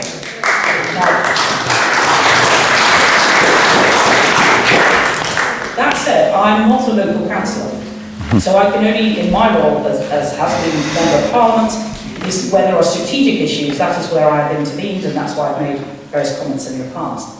Now, one of the challenges is about empty homes, and there are plans actually for councils to do more about that. And a good example was actually Flagship. Now, about 8 years ago, there were about 1,000 empty homes in Suffolk Coastal District Council. Over 10% of those were flagship homes, including, if anybody remembers, those places up in Taunton Road that were empty. And in fact, Flagship were paying council tax on them because they were empty, and we'd removed the discount here locally, so they were paying 100%. I pressed with the council, Flagship directly, to get those homes knocked down and rebuilt, and there are beautiful homes there now in Taunton Road, which several of which have been adapted specifically for people with disabilities. It's important that we continue to try and make it as straightforward as possible for people to stay in their own homes. There will be new housing, but I genuinely believe let's try and keep that green barrier to make this a very special part of the countryside, as well as being a thriving port town. Any questions? I've got a feeling we're going to find quite a lot of agreement with our candidates on this subject. Jules, what have you got to say? May I just ask one question to Teresa? Because make it quick, because time is running, and you have already asked a question. So make it quick. I found myself in great agreement with you, which is unusual. Over the issue particularly of the development that's going to happen next to the Grove. It's just obscene, and because it's very precious countryside, all that countryside is around there. Now, all the councillors and councils were in total agreement that they did not want that. Why does democracy lie in this when a whole town, county and district all didn't want it? And it can go to some chap in London who changes that decision. That is not democracy, surely. He should change it now.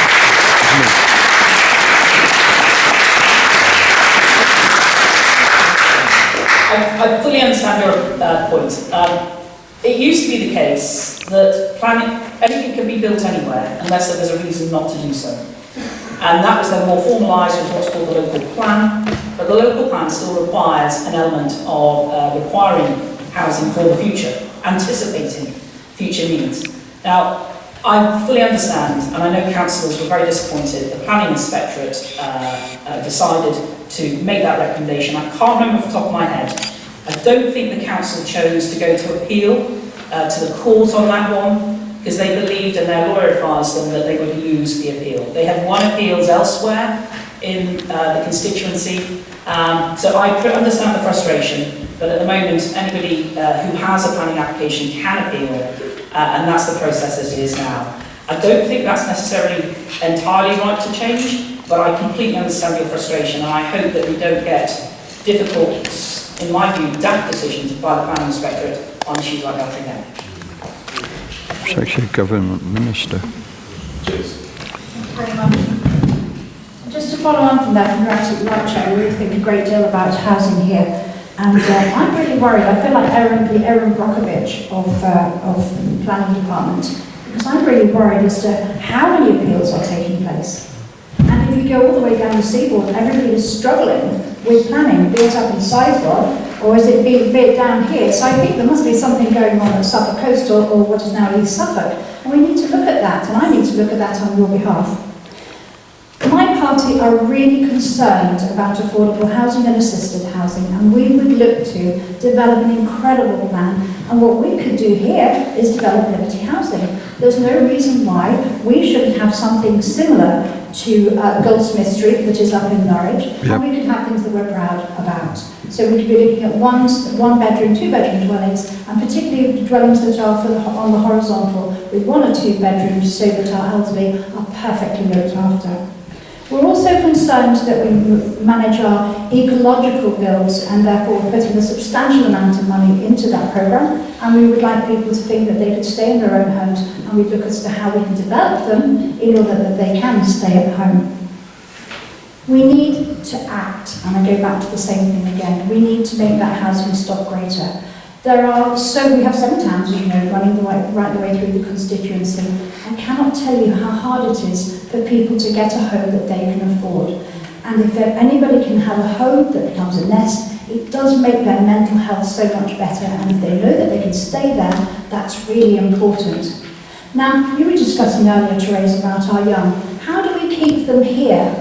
And how do we stop them maybe moving on to the likes of Ipswich or further, when in fact we could be developing incredible programmes for apprenticeships, but part of the problem is that they can't get out of the front door from home. So we need to be looking at properties that are maybe just 1 bedroom, but they're a little bit more like the Dutch or the Danish model, so that they're attractive and they're appealing, but also that they can afford them. So there's a great opportunity for Suffolk Coastal. We can flagship it, we can do something special, but again we need to act rather than react.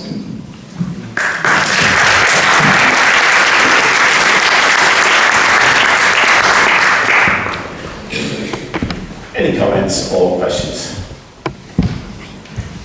No. Okay, Tony.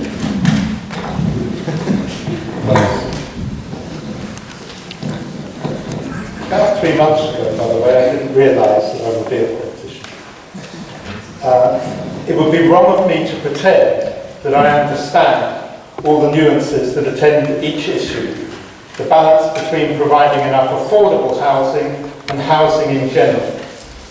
I'm aware that people are disabled and that old age brings infirmity, that social housing must take disability in consideration in the design, location and numbers that are needed and will be needed. And then between maintaining the very essence of Suffolk, yet providing the opportunity for employment and the regeneration of our coast. No point in having affordable housing where there are no jobs. We have all seen the effect of gentrification, the inability of local people to afford homes where their families have lived for generations. Coastal towns full of second homes, empty half the year, leaving the people without jobs and businesses with a sudden downturn in turnover. We don't have forever to reach conclusions. These are problems of now, not tomorrow. We should be pragmatic and sympathetic, but indecision is not the answer.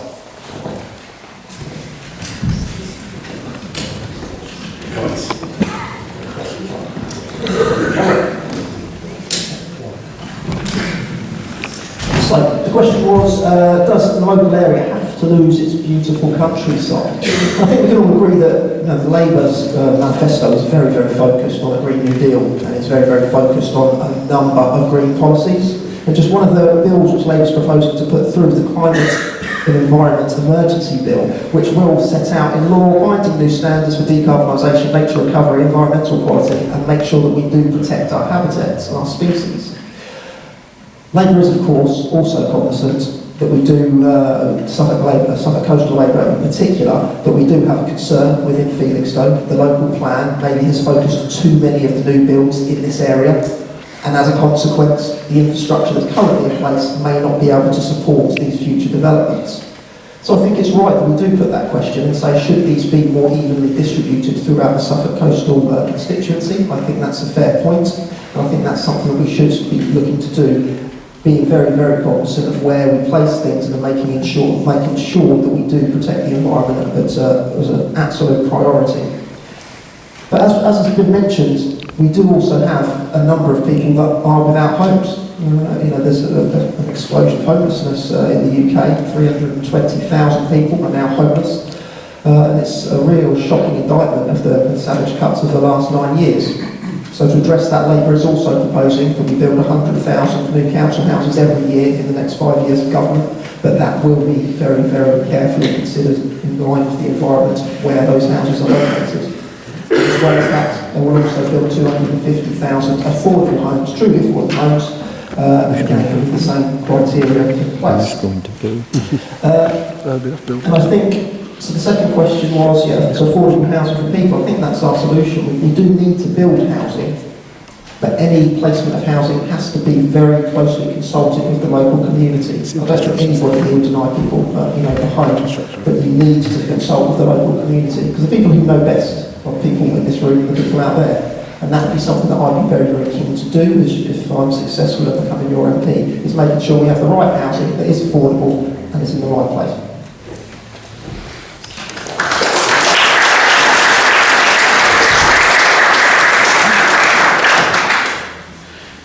And we're at 9:15, and we said the absolute death for this this session is going to be 9 o'clock. I'm going to finish it with one last question. I did have some other material, but I have a feeling people are going to be agreeing on quite a lot of it. I'll give you this one because it always goes down well. It's about environment. It's the last one on your list, folks, okay? And that is, many have declared that there is a climate emergency. Absolutely. It's predicted that the coastline of East Anglia is under threat of significant flooding in the next few decades. Are we as a nation doing enough to address climate change? And is it a bright idea to site a major new nuclear power station in a vulnerable coastal location? Absolutely not.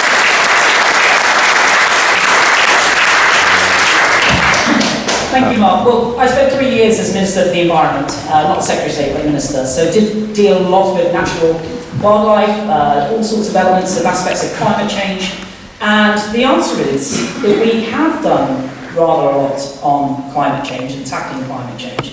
We're seeing that in the way that our energy shift has happened. There will be no coal power stations, unabated coal power stations by 2025. That's been a big change, as well as making, since 2010, 99% of this country's wind farms, wind turbines and solar panels have been installed since 2010. So there's a lot there that's happened on energy, but I think that we need to do more on nature-based solutions, and we need to do that domestically, but also through actually our international aid. We have spent a lot of money on trying to do more around the world for some of the poorest countries in the world, recognising that the industrialisation and the growth that's happened in places like the United Kingdom has had an impact on those countries as well, to the point that some of those countries, and I'm thinking of places like Tuvalu, Kiribati, may not exist in 12 years' time with the water rising, the sea level rising. Now, locally on this coastline, you'll be aware of the challenges that there are with, depending on which way the wind is blowing. It's normally blowing the wrong way as far as the coastal line is there, but that's why, quite early on as an MP, I managed to secure the extra £10 million to make sure that we got the flood defences here in Felixstowe, which have largely worked. I'm conscious that it's something like about an extra centimetre within 100 years that is there. We need to do more on our Deepen Estuary, the Deepen Estuary Partnership, I think, is excellent. The Orwell group also works well, and there are things that we can continue to do. And just higher up in Ipswich, a particular barrier was installed as well. Now, in terms of Sizewell C, people will, if they're not aware, the Environment Agency in the National Policy Statement on Energy deemed it absolutely viable for Sizewell C to be placed where it is, following in alongside Sizewell A, which is no longer functioning, Sizewell B, and that area there. Now, the government depends on the independent analysis of the Environment Agency in making that assessment, That work is still ongoing as far as Sizewell C is concerned. There are other energy projects which are also having an impact on onshore infrastructure. People might be aware of Portsea, just across the way from Felixstowe Ferry, and what's been happening there with the pipeline bringing part of the energy from the offshore wind. But nevertheless, the Environment Agency are regulators in terms of various aspects of operation, and they provide advice to the government. That will be provided as and when EDF decide to put forward their planning application. Any comments? Yeah, the microphone is coming. I'm not going to be such a fat or pretty about you. Just a very simple question. Is the Environmental Agency powerful enough for the challenges we have? I think it is. I changed roles in September, and I'd already started working with civil servants on the future flood policy and coastal erosion. I kept reminding people that as long as the word coast was in my constituency, the only one in the country, that coastal erosion had to be a key part of that. And the Environment Agency had started to develop its own strategy on how to deploy policy. Now, we've announced today in our manifesto, we've had £2.6 billion across England from 2016 to 2021, better protecting or plan to protect 300,000 homes. More than half of that's been delivered. We've announced today in our manifesto £4 billion to be in the next phase. What I hope, and I will follow up if I'm re-elected with the minister that's relevant, but the flood funding policy, I'm starting to change some of it, so it wasn't solely about homes, but also about aspects of business and similar, so that we can do more, potentially, to protect some of the estuaries that we have. But I'm conscious that we also managed to secure, working very closely with people in Wateringfield, something like £1 million from the Coastal Communities Fund, and I will continue to work with villages up and down the area, as well as Felixstowe itself, which benefits from a high benefit-cost ratio for protecting homes, in order to make sure that we do protect people from flooding. But the shoreline management plan is in place. The council's reviewing it, and that will be the strategy going forward for this part of Suffolk. Thank you. Jules? There's a question. What's that question? Down here. Great, I'm sorry, but I've read the Conservative Party manifesto and the bits of it that relate to the environment. There are a few warm words about supporting solar panels, windmills, etc. There's no specific funding in there for it, and as far as I am concerned, it's the usual Conservative government situation where you talk well, but you do nothing. The International Panel on Climate Change has given us until 2030 to halve our emissions, and we are just not going to achieve it with your government.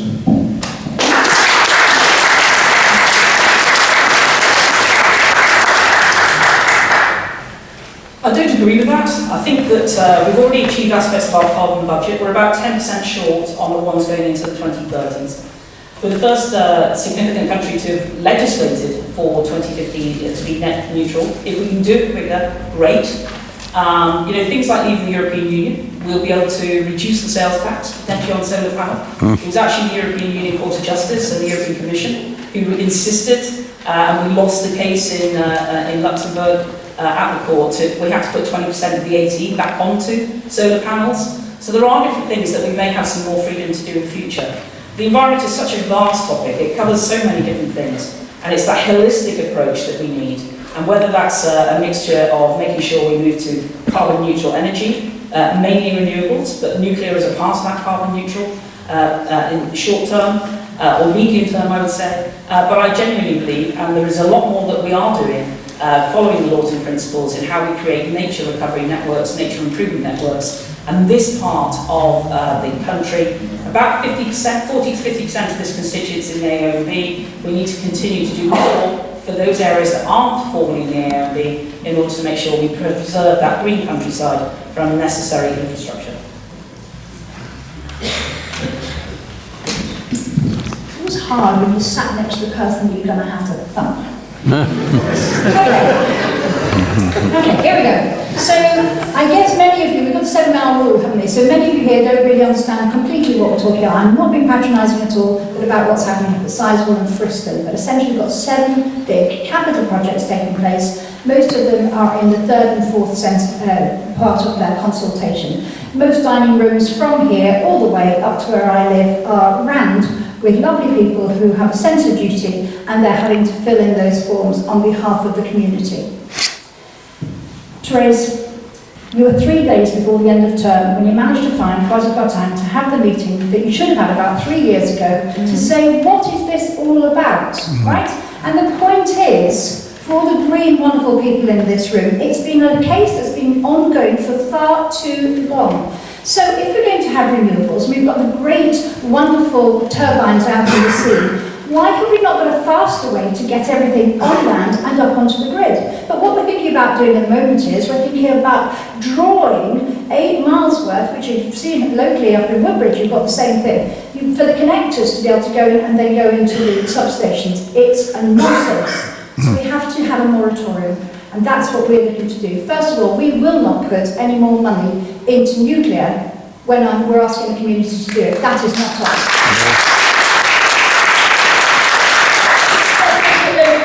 Innocence Park will become Truck Park. You will have 750 vehicles a morning going round in a loop, because that's what they're suggesting before they come up to me, all right? So that's 750. They started about Colchester. Nobody will tell me where they're actually coming from. So all of these things with regards to the environment, at the end of the day, Sizewell C is too expensive.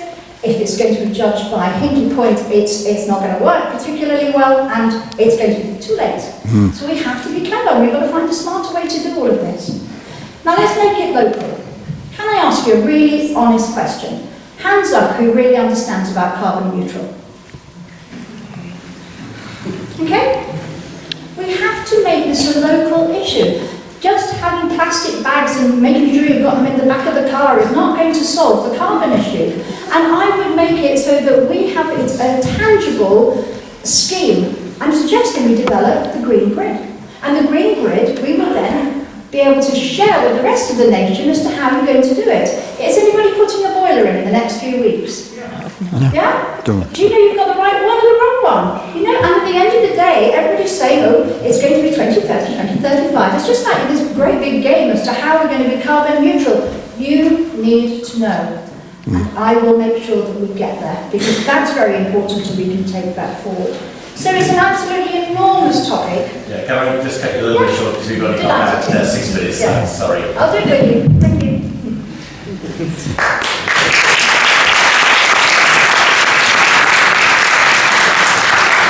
I think there's only got 6 minutes. We'll hear from the other 3 people, and then we'll field any questions until 9 o'clock. I just wanted to say that I thought for an large industrial country was doing quite well, and the idea of becoming carbon neutral by 2050, I thought was quite an achievement, considering we're in front of most other countries in the West. Was Mr. Farage's idea was to plant more trees. Now I know that there's been a competition about this, and everybody else is going to plant more trees than anybody else. Yep. I'm not going to give you a figure, but his idea was that this should be taken up with the UN. And actually, it shouldn't be about the UK planting trees, but it could be about the UK using its money and its industrial clout to plant millions and millions. In fact, his word was billions of trees. Great word. So that is quite an expansive thought, even if we can't manage to do it here. Sometimes I wonder about what happened in London and people not being able to get to work. I think it's very important. I think it's definitely rained. I have a greater understanding now about climate change. I didn't know. It's too technical. It seems very obvious to me that we shouldn't be burning coal, and we shouldn't be burning oil, and we should be doing things to make sure that there is a future. But I also think somehow, I think we have 2% of the carbon footprint of the world, and I think we're doing quite well. But how do we deal with the problem of India and China, where in China they have open coals mines which are on fire and have been on fire for decades.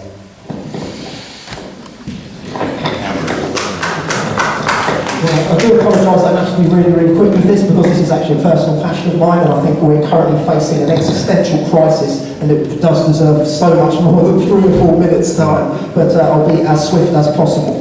Of course, Labour now has a Green New Deal, one of the most exciting policies that we have out there. As the gentleman at the back had said, with the Intergovernmental Panel on Climate Change have said we have to halve global emissions by 2030. Labour is proposing that we bring Britain to zero net carbon by 2030 through a range of different policies. That will be funded in part by the 250 billion Green Transition Fund, which will develop a number of things such as 7,000 offshore wind turbines, 2,000 onshore wind turbines, enough solar panels to be able to fill 22,000 football pitches, so that we've got so many great policies that we are putting in place to be able to tackle this issue.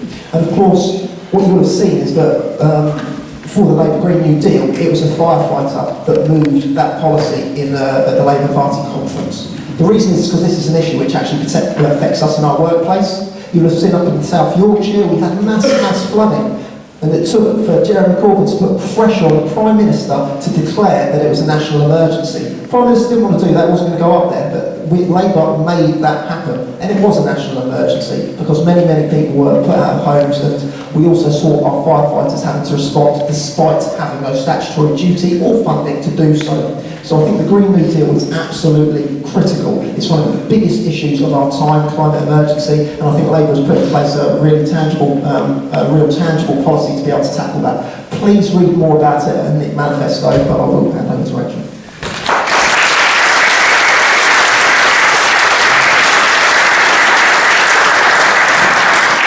For being so brief, I'm going to have to be even briefer, aren't I? Okay, very quickly. We are the original architects of the Green New Deal. Caroline Lucas specifically, Labour pinched it, now passing off as their own, sorry. Caroline Lucas has been working on this for over 6 years. So, very quickly, apart from the SNP, who are obviously in Scotland, we are the only party to have an official policy position on no new nuclear. Okay, let's get that straight. Whatever they say, that's the truth. We are the only party in England who are officially no to new nuclear, including Sizewell, obviously. I find it really worrying that apart from the sea level rise, the crumbling coastline, etc., and the sheer amount of fish that place kills, Suffolk County Council and now the regulatory authority for emergency planning.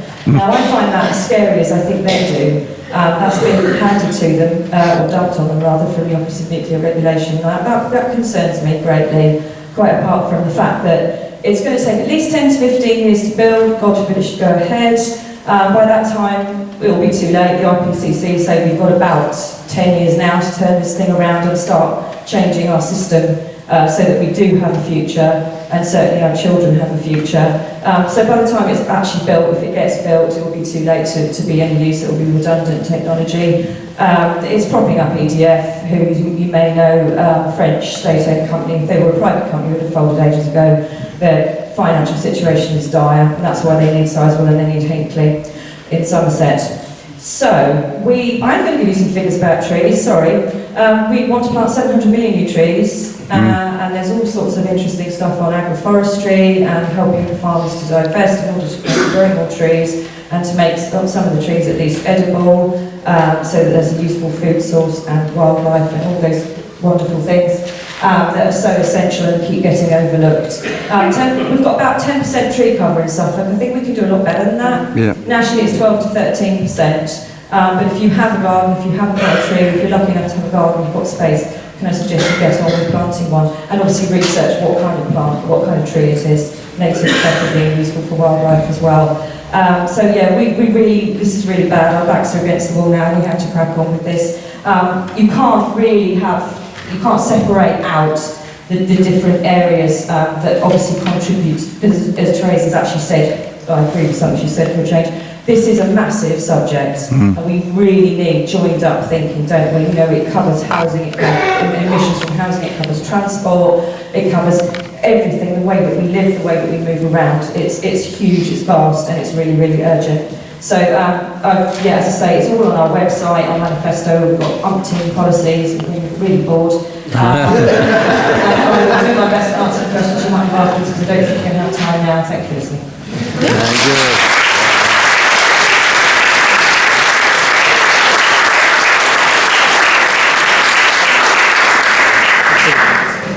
It's 9 o'clock and I think I've got to call it to a close. And if you have any questions for these people, they're going to be hanging around here for a while. And needless to say, I've met most of them for the first time tonight. They seem very approachable people. Do talk to them about their policies. Can I say, I think you'll find quite a lot of agreement between the parties on things like environment, which is quite good because it's a really important subject as far as I personally would be concerned. If you knew my background, you know why I found it important. But I'm glad there's so much agreement when there was so little agreement on perhaps a lot of other things that we looked at. So for me, they're finishing on a high. So firstly, thank you all 5 of you for coming and placing yourself amongst this largely genial crowd. And would you like to show your appreciation for this?